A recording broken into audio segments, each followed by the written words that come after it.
me well up with emotion. Now our next guest teaches at Smith College.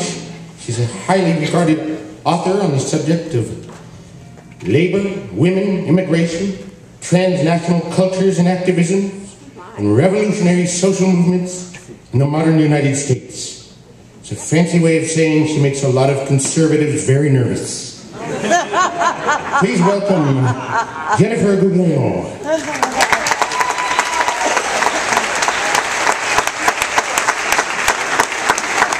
Thank you very much. I'm going to share with you a little story from this book that I recently wrote on Italian women's resistance and radicalism in early 20th century New York City. Next slide. Next slide.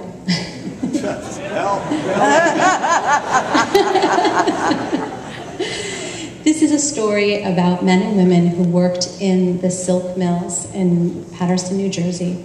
They had immigrated from Italy. This is a photograph of 3 families who were dyers and weavers in the silk industry and who were all active in the anarchist movement. To them, anarchism meant the end of systems of oppression. They struggled to bring about a world without systems of authority and domination. They worked to fight disparity between wealth and poverty. And they worked their whole lives, even though they faced enormous repression on the part of the state and local police. Next slide. They published newspapers and pamphlets in their local communities to circulate their ideas and to stay in touch with one another. And I'm going to share with you a small little excerpt from an essay I found in one of these newspapers from November 1905. Next slide. The woman who wrote this essay was Maria Barbieri, and she was a woman much like the women you see here. This is a photo taken from a May Day celebration. Anarchists love to not only have big events and to do shows much like this with theater and poetry and music.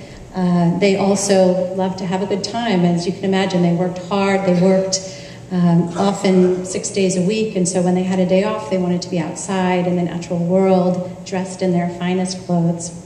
So I'm going to share with you this essay, which I translated from the original Italian.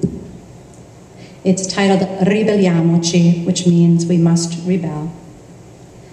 To my women comrades, these thoughts are dedicated to you from another woman worker. It is in the palpitation of my soul that I feel all the social injustices that have humiliated and subjugated us for centuries. I am a rebel who rises up against these iniquities, and I invite you to the struggle. We have been forced, like human machines, to stay trapped in the immense industrial prisons where we lose our strength, our health, and our youth, where our rights are shattered because of the greeds of the bourgeoisie. Will we not rebel when faced with this attack on our right to live? Will you not shake with rage before the pompous and contemptuous lady who walks by you, lifting her silk skirt so as to avoid the contaminating touch of the humble skirts of workers?